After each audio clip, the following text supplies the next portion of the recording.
গ্রামীণ ব্যাংক করলাম, আপত্তি উঠলো এটাকে ব্যাংক বলা যাবে কিনা। গরিব মানুষকে টাকা দেওয়া এটাকে ব্যাংক হলো নাকি? একটা ব্যাংকের অপমান করছেন আপনি, এটা একটা বড় ইস্যু হয়ে গেল। আমি বারে বারে জিজ্ঞেস করলাম, ব্যাংক বলতে আপনারা বুঝেনটা কি, সেটা আমাকে বলেন। ওটা আর বলেন। তা বললাম যে এটাই হলো, আমরা যেটা করছি এটাই হলো প্রকৃত ব্যাংক। আপনারা যেটা করছেন এটা নিছক লোক দেখানো ব্যাংক। তো এটার ব্যাখ্যা চাইলো সবাই, এখানেও আমি বলছি যে এটাই আমাদেরটাই প্রকৃত ব্যাংক, তোমাদেরটা লোক দেখানো ব্যাংক, যেটাকে তোমরা ব্যাংক বলছো। তা আমি ব্যাখ্যা দিলাম, বললাম যে ব্যাংক শব্দটার উৎপত্তি হয়েছে একটা শব্দ থেকে, যেটা হলো অর্থ হলো ট্রাস্ট, ডিপেন্ড করা। তোমরা সেটা বানিয়েছ ডিস্ট্রাস্টের ভিত্তিতে, অবিশ্বাসের ভিত্তিতে। কারণ তোমার কাছ থেকে টাকা নিতে হইলে তুমি কেন জামানত চাও, যে ধরে নেব যে তুমি টাকা নিয়ে পালিয়ে যাবে, সেজন্য আগে শক্ত করে তোমাকে বেঁধে নিই, জামানত দাও, জমা করো, তারপরে তোমার হাতে টাকা দেবো এবং তোমার উপর নজর রাখবো। কাজে তোমার যে শুরু, যে শব্দ থেকে ব্যাংকিং সিস্টেমের অভ্যুত্থান হলো, সেটার থেকে তুমি বিচ্যুত হয়ে গেছো। আমাদেরটা হলো আসল ব্যাংক, যেটা মানুষের বিশ্বাসের উপর ভিত্তি করে আছে, কারণ এখানে কোনো জামানত নাই। এটা জামানতবিহীন ব্যাংক। আমরা মানুষকে টাকা দিই বিশ্বাসের ভিত্তিতে, তার মাঝখানে আর কিছু নাই। তো বলে যে না, এটাকে হয় নাকি এরকম বিশ্বাসের ভিত্তিতে আপনি অল্প অল্প টাকা দিতে পারবেন, বড় বড় টাকা দিতে পারবেন? আমি তো পারবো, কোনো অসুবিধা হচ্ছে না তোমাদের। এটা একদম প্রথম দিকের কথা। এরপরে তো অনেক কিছু হয়ে গেল। বড় টাকা, কত বড় টাকা চান, সেখানেও কোনো জামানতের কোনো বিষয় নেই। এত যে পরিসংখ্যান দেখছেন, এগুলো সব জামানতবিহীন ঋণ। এটা মজার কথা হলো, ঠিক এমন সময় আমরা আলাপ করছি ভাগ্যের পরিহাস। যেমন জামানতওয়ালা ব্যাংক, যারা প্রকৃত ব্যাংক বিচার করতো, বলতো, তারা আজকে হাওয়া, তারা কেউ নেই, তারা টাকা নিয়ে লোপাট, ব্যাংক শেষ। আর মাইক্রো ক্রেডিট পরিসংখ্যান আপনারা দেখতেছেন, পয়সা কেউ মারে নাই, কেউ পালিয়ে যায় নাই, সেগুলো প্রতিটি পয়সা আছে, তাদের জমা টাকা আছে, তাদের নিজেদের কাজ চলছে এবং নিজেদের টাকায় নিজেরা চলছে। ব্যাংক কাকে বলবেন এখন? আপনারা বিচার করুন, ব্যাংক কোনটা? কাজে যেটা প্রকৃত ব্যাংক, সেটির দিকে আমরা নজর দিই না। আমরা কোনো রকমের বুঝ দেওয়ার মতো করে যাই। যেটা নকল ব্যাংক, সেটা নিয়ে আমরা সব ব্যস্ত, তোলপাড় করে ফেলছি সারা দুনিয়া। এই হলো পরিহাস, যেটার প্রতি আমি বারে বারে দৃষ্টি আকর্ষণ করছিলাম। এটা ব্যাংকিং না, ব্যাংকিংটাও এইটা। প্রকৃত ব্যাংকে আসতে হবে তোমাদেরকে। এটাই হলো মানুষের ব্যাংক। মানুষ যেখানে আসতে পারে, তার নিজের পরিচয়, তার টাকার পরিচয় না, সে আসে তার নিজের পরিচয়। সে নিঃস্ব একটা ব্যক্তি, সে বলছে আমি মুরগি পালতে পারবো, আমাকে কিছু টাকা দেন, আমি মুরগি পালবো। তার একটা বিশ্বাস, সে বিশ্বাসের উপরে ভিত্তি করে আপনি টাকাটা দিচ্ছেন, এবং তার সঙ্গে কাজের একটা কায়দা নিয়ম কানুন তৈরি করে দেন, সে সেটা অনুসরণ করে। সে বলে নাই যে আমার জমি বন্ধক দিতে হবে, আমি তো জমি নাই, শুরুতেই নাই, বন্ধক দেবো কিসে? কাজে এটা উল্লেখ করলাম এই জন্য, যেটাকে আমরা খুব হালকাভাবে পৃথকভাবে বলছি, সেটাই কিন্তু ভবিষ্যৎ, সেটাই প্রকৃত ব্যাংকিং, সেটাই হবে আগামী দিনের ব্যাংকিং, যেটাতে মানুষ নিজের পরিচয়ে কাজ করবে, নিজের বিশ্বাসের উপরে ব্যাংকিং চলবে, এই টাকা পয়সার উপরে ব্যাংকিং না। কাজে এটা হলো একটা সময়ের ব্যাপারে, আজকে ঠিক অ্যাপ্রোপ্রিয়েট সময় হলো কথাটা বুঝিয়ে বলার জন্য। রেগুলেটরি অথরিটির সৃষ্টি হলো কেন? যখন গ্রামীণ ব্যাংক শুরু হলো, প্রত্যেক এনজিও চেষ্টা করলো, এটা এত প্রসিদ্ধ হয়ে যাচ্ছে, এত নাম করছে, যেহেতু টাকা ফেরত পাচ্ছে, টাকা দিলে টাকা ফেরত পাওয়া যায়, তো সবাই চেষ্টা করলো যে আমরাও কিছু করি না কেন, আমরাও তো গরিব মানুষ নিয়ে কাজ করি। প্রত্যেক এনজিও চেষ্টা করলো যে এটা করুক, ক্রমে ক্রমে প্রসার হতে আরম্ভ করলো। ক্রমাগতভাবে এর মধ্যে নানা রকমের নতুন নতুন জিনিস ঢোকাতে আরম্ভ করলো, নতুন আইডিয়া নিজেদের সুবিধার জন্য করতে আরম্ভ করলো। এটা ভবিষ্যতের জন্য খারাপ হবে এটা মনে করে যে এটার কোনো একটা রেগুলেটরি অথরিটি হওয়ার দরকার। আমরা বাংলাদেশ ব্যাংকের সঙ্গে যোগাযোগ করলাম, বাংলাদেশ বলছে এটা আমাদের কাজ না। অর্থ মন্ত্রণালয়ের সঙ্গে কাজ করলাম, অর্থ মন্ত্রণালয় প্রথমে খুব গুরুত্ব দিল না, পরে বললো যে কি করতে হবে আমাদেরকে বলে। তখন আমরা বলি একটা রেগুলেটরি অথরিটি হওয়ার দরকার, কারণ যে হারে এটা বাড়ছে এটা একটা বড় রকমের সমস্যার সৃষ্টি করতে পারে। এটা নিয়ে লাভ করে বারে বারে বৈঠক হলো অর্থ মন্ত্রণালয়ে। তখন গভর্নর ছিলেন ফখরুদ্দিন সাহেব, সেটা সমর্থন করলো। চারটা জায়গায় প্রাইস লাগলো যে আমি রেগুলেটরি অথরিটি হবে, কিন্তু এটা বাংলাদেশ ব্যাংকের অধীনে হবে না। এটাতে আমি ঘোরতর ভাবে আপত্তি দিলাম, এটা বাংলাদেশ ব্যাংকের অধীনে হতেই পারবে না। তারা ব্যাখ্যা চাইল, রেগুলেটরি অথরিটি হতে হলে একমাত্র প্রতিষ্ঠান হলো বাংলাদেশ ব্যাংক, সেন্ট্রাল ব্যাংক। আমি একটা কথা ব্যাখ্যা করলাম, সেটা বহুবার বহু দেশে বলেছি, এখনো বলি। সেটা হলো, দেখো আমরা যদিও এটাকে ব্যাংক বলি, গ্রামীণ ব্যাংকও ব্যাংক, অন্যান্য ব্যাংকও ব্যাংক, কিন্তু জিনিস তফাৎ, ভিন্ন জিনিস, একেবারে ভিন্ন।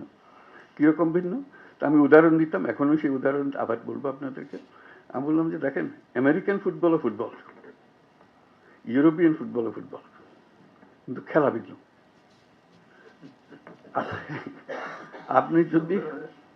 আপনি যদি ইউরোপিয়ান ফুটবলের রেফারিকে নিয়ে আমেরিকান ফুটবল চালাতে চান, ইট উইল বি ডিজাস্টার, পাগল হয়ে যাবে সবাই।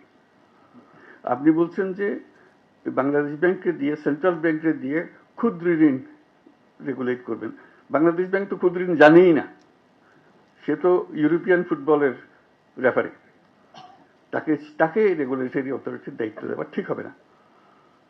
বলছে আমরা পৃথকভাবে করবো, আমরা পৃথকভাবে করলে এটা বাংলাদেশ ব্যাংকের জিনিস হবে, এটাকে একটু ভিন্ন করতে হবে। এইটা নিয়ে বহুদিন ঝগড়া হলো। তো অবশেষে রাজি করালাম, ফখরুদ্দিন রাজি হলো যে হ্যাঁ এটাকে পৃথক করা হবে, পৃথকভাবে হবে। তখন কথা উঠলো যে একজন ডেপুটি গভর্নরকে দিয়ে এটা প্রধান হবে না। আমি না, তাহলে আবার এটাকে নিচে নামিয়ে ফেললে গভর্নরকে এটা প্রধান হতে হবে, তাহলে এটা গুরুত্ব পাবে। ডেপুটি গভর্নরকে দিলে সে গুরুত্ব পাবে না। এটা নিয়ে আবার ঝগড়া হলো, মতবিরোধ হলো, অবশেষে সেটাও রাজি হলো। তারপর বলল যে এটা এখানে আমাদের অফিসে এরা করবে। আমি জানা তো এই অফিসে, বাংলাদেশ ব্যাংকের অফিসে এটা হতে পারবে না, এটা ভিন্ন পৃথক জায়গাতে হতে হবে। মানুষ যেন জানে তার রেগুলেটরি অথরিটি ওইটা। বাংলাদেশ ব্যাংকের সঙ্গে কনফিউজ করে ফেললে বাংলাদেশ ব্যাংকের ইনফ্লুয়েন্স আসতে থাকবে, যেই করো ওই করো, এটা ঠিক হবে না। অবশেষে সেই হলো, আজকে সেটা নতুন বিল্ডিং হলো। এটি হলো আমার শেষ বক্তব্য, যে আমি খুব খুশি হলাম যে এটা পৃথকভাবে হয়েছে, খুব সুন্দরভাবে হয়েছে। যারা পৃথকভাবে করেছে তারা বাংলাদেশ ব্যাংকের অনেক লোক ছিল, কিন্তু তারা জিনিসটা বোঝার চেষ্টা করেছে এবং সেই বোঝার প্রতি সম্মান করে তারা সেই নিয়ম কানুনগুলো করেছে। তারা যদি বাংলাদেশ ব্যাংকের অন্যান্য ব্যাংকের যে রেগুলেটরি নিয়ম কানুন এগুলো এটার উপরে যদি স্থাপন করতো, তাহলে মাইক্রো ক্রেডিট সেদিনই শেষ হয়ে যেত, ওরা আর খুঁজে পাওয়া যেত না। তারা যেহেতু এটাকে সম্মান করেছে, বোঝার চেষ্টা করেছে, সেটার নিয়ম ধরে ধরে তারা অগ্রসর হয়েছে, তার জন্য আজকে এতদূর অগ্রসর হতে পেরেছে। আমি তাদেরকে বাহবা দিচ্ছি, ধন্যবাদ দিচ্ছি। বাংলাদেশ ব্যাংকের যারা এখানে এসে কাজ করেছেন এবং এই মাইক্রো ক্রেডিট রেগুলেটরি অথরিটি এতদূর নিয়ে এসছে, তাদের সবাইকে অভিনন্দন জানাচ্ছি যে এই কাজটা এতদূরে নিয়ে আসে। আরেকটা ফল হলো, এই সমস্যা শুধু বাংলাদেশের না, যে দেশে মাইক্রো ক্রেডিট হয় সে দেশেই প্রবলেম হয় রেগুলেশন। কারণ এটা সেন্ট্রাল ব্যাংকের কোনো ব্যাংকিং নিয়মের মধ্যে পড়ে না, এক্সিস্টিং ব্যাংকিং নিয়ম। তো আমি বারে বারে বলে আসছি তোমাদের এত কথা চিন্তা করার কারণে, বাংলাদেশ অলরেডি এর সমাধান দিয়ে দিয়েছে। Micro credit regulatory authority, just follow them, তাদের নিয়ম কানুন নিয়ে আসো, তোমরা সেভাবে করো। বহু দেশ সেটা অনুসরণ করেছে। তারা যেহেতু দেখছে যে এটা বড় হচ্ছে, এটাকে সামাল দিতে হবে, কাজে এটা মাইক্রো ক্রেডিট রেগুলেটরি অথরিটি শুধু যে বাংলাদেশের জন্য কাজ করেছে তা না, এটা আন্তর্জাতিকভাবে অনেক দেশের সহায়ক হয়েছে, সাহায্য করেছে যে জিনিসটা করে দেওয়ার জন্য। তো সেটার জন্য আমি অভিনন্দন জানাচ্ছি মাইক্রো ক্রেডিট রেগুলেটরি অথরিটিকে, যেটা পৃথিবীতে একটা দৃষ্টান্ত স্থাপন করার জন্য, একটা অধ্যায় সৃষ্টি করার জন্য। মাইক্রো ক্রেডিটের যে কন্টিনিউয়াম যেভাবে এটা চলছে, তার মধ্যে মাইক্রো ক্রেডিট রেগুলেটরি অথরিটির একটা বিরাট অধ্যায়। এটা ছোটখাটো জিনিস না। কাজে এই সম্মান, এই ঐতিহাসিক গুরুত্ব আমরা তাদেরকে দেব, অবশ্য পৃথিবী দেবে, দেশ দেবে, যে গুরুত্বপূর্ণ ভূমিকা তারা পালন করেছে এবং সুন্দরভাবে পালন করেছে। সেই জন্য আমরা তাদেরকে ভাবা দিচ্ছি এত সুন্দর করে পালন করে। এটা সহজ জগৎ নয়, এটা নিশ্চিত করে বলতে পারি এটা সহজ জগৎ নয়, কিন্তু তারা এই এই জগৎকে অত্যন্ত সুন্দরভাবে পরিচালনা করেছে এবং করছে। ভবিষ্যতে আশা করি আরো আরো সুন্দরভাবে এটাকে পরিচালনা করবে। অনেকগুলো বিষয় আছে, আমি মাঝে মাঝে কথাগুলো বলেছি, আজকেও আবার বলি, সুযোগ পেয়েছি, যে এখন আমরা এমন স্তরে এসেছি মাইক্রো ক্রেডিটের যেটা পরিসংখ্যান এখানে দেওয়া আছে, আর নতুন চিন্তা করতে হবে। এখানে মাইক্রো ক্রেডিট ব্যাংক স্থাপন, এটা এখন এনজিও। কাজে এনজিওর থেকে উত্তরণ হইতে হবে। এনজিও পর্যায়ে রয়ে গেলে এটা ঠিক আবার ওই ব্যাংকিং মেজাজে আসবে না। মেজাজে আসতে হলে তাকে ব্যাংক হতে হবে। এই মাইক্রো ক্রেডিট ব্যাংক নামে একটা আইন করতে হবে, যেটা আইনের কথা আভাসিক নিতে আমরা পাচ্ছি এখানে। এটা পরিষ্কারভাবে এটা নতুন একটা ব্যাংক হতে হবে, নতুন একটা আইনে। সেটা regulatory authority, micro credit regulatory authority হতে পারে, ভিন্ন অথরিটি হতে পারে, কিন্তু we need a separate banking law. যেখানে এখন যেটা পরিসংখ্যানে দেখছেন, তারা সদস্যদের সঞ্চয় নিতে পারে, বাইরের কারোর ডিপোজিট নিতে পারে না। এটা একটা তার সীমাবদ্ধতা। সীমাবদ্ধতার ফলে তাকে অপরের কাছে হাত পাততে হয়, দায়বদ্ধ হতে হয়। কেন হবে? সে এত সুন্দর ব্যাংকিং করে, আরেকজনের হাতে হাত পেতে কেন করবে? সে তার মধ্যে কি অভাব আছে যেটা সমবায় ব্যাংকে ছিল, এদের কাছে নেই? সমবায় ব্যাংকে আপনারা ব্যাংক বলছেন, মাইক্রো ক্রেডিট ব্যাংকে আপনারা ব্যাংক বলবেন না, তাকে সেই অধিকার দেবেন না। কি পাস করতে হবে তাকে এটা করার জন্য? সে সব কিছু পাস করে এসছে। কাজে আমার মনে হয় এটা সময় এসছে যে এটা মাইক্রো ক্রেডিট ব্যাংক আইনে করা। এরকম একটা প্রস্তাব একটি দেশকে দিতে গিয়ে বিপদেও পড়ছি আমি। সে খুব বিপদের কথা বলি। তারা বিরাট বিরাট মাইক্রো ক্রেডিট প্রোগ্রাম করেছে, সারা দেশ জুড়ে করেছে, বিশাল দেশ। ওই মাইক্রো ক্রেডিটের মধ্যে আলাদা করে রেখে দিয়েছে। তাহলে এত সুন্দর কাজ করছে, এত বড় বড় কাজ করছে, তোমরা এদেরকে ব্যাংকিং লাইসেন্স দাও না কেন? কি অভাব তাতে? বলে যে না, এটা মাইক্রো ক্রেডিটের বাইরে ওরা পারবে না। আমি যদি দিয়ে দেখো তো একবার। তো সেইটার থেকে প্রস্তাব দিলাম যে অন্তত 10টা top bank micro credit organisation, যেগুলো তোমরা ইতিমধ্যে লাইসেন্স দিয়েছো মাইক্রো ক্রেডিট অপারেট করার জন্য, এগুলো বিশাল আকারে করছে, তাদেরকে পরীক্ষামূলকভাবে লাইসেন্স দাও, ব্যাংকিং লাইসেন্স দাও। তো অবশেষে তারা শুনলো, এরকম 4টা কি 5টা ব্যাংকের দিল। বিশাল বিশাল ব্যাংক হয়ে গেল সেগুলো। এত বড় হলো, তড়িৎ গতিতে তারা দেশ জুড়ে চলতে আরম্ভ করলো। আমি তাড়াতাড়ি বললাম যে তোমরা লাইসেন্স দিয়েছো, ভালো করেছো, কিন্তু একটা কথা খেয়াল করো নাই, আমি তো মাইক্রো ক্রেডিট ব্যাংক করতে বলেছিলাম, তোমরা তো একটা কনভেনশনাল ব্যাংক বানিয়ে হলো, লাইসেন্স ফুল ব্যাংকিং লাইসেন্স দিয়ে দিয়েছো। এটা মাইক্রো ক্রেডিট ব্যাংকিং লাইসেন্স, যে এই কাজ ছাড়া সে অন্য কাজ করতে পারবে। এখন যেই মাত্র সে ব্যাংকিং লাইসেন্স পেয়েছে, বড় বড় ইনভেস্টররা এসে হাজির হয়ে গেছে, হাজির হয়ে তাদেরকে পুরো ব্যাংক বানিয়ে গেছে এবং সারা দেশ জুড়ে এটা করতেছে। তা বললাম যে এটা ভুল হয়ে গেছে। তো সে কথাটা মনে করিয়ে দিচ্ছে এখানেও, আমরা যখন মাইক্রো ক্রেডিট ব্যাংকের লাইসেন্স দেবো, পরিষ্কার বলতে হবে যে এই কাজের জন্যই লাইসেন্স দেওয়া হচ্ছে, কনভেনশনাল ব্যাংকিং এর জন্য লাইসেন্স দেওয়া হচ্ছে না। এটা আলাদা করে ফেলা। তার সঙ্গে একটা এডিশন চাচ্ছি। এই ব্যাংক যেগুলো হবে, এগুলো হলো সামাজিক বাণিজ্যের ব্যাংক, সামাজিক ব্যবসার ব্যাংক। এটা কারো মনে হওয়ার জন্য না। এখানে এই বৈশিষ্ট্য এনজিও হলে সেটা সমস্যা নাই, কারণ যেহেতু এনজিওকে পয়সা নিজস্ব খাতে আমদানি আয় করতে পারছে না, লাভ করতে পারছে না। যেই মাত্র ব্যাংকিং লাইসেন্স দেওয়া হবে, কেউ বলছে ঠিক আছে আমি ব্যাংকিং লাইসেন্স নিলাম, আমি এখন টাকা রোজগার করবো।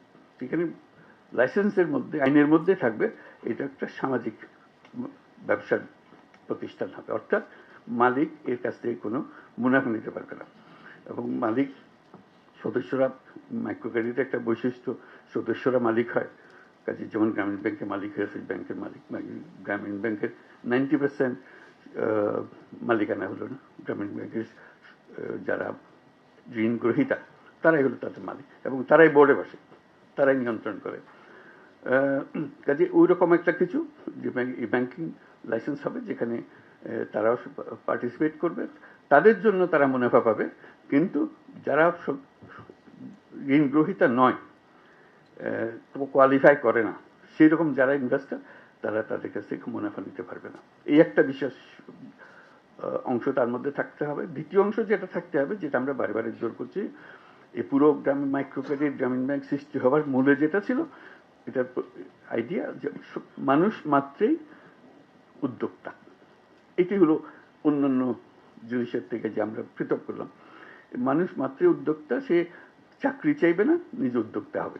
এই উদ্যোক্তা হওয়ার জন্য তাকে আমরা হাতে সরঞ্জাম তুলে দিচ্ছি, যে কারণে সে উদ্যোক্তা হতে পারবে।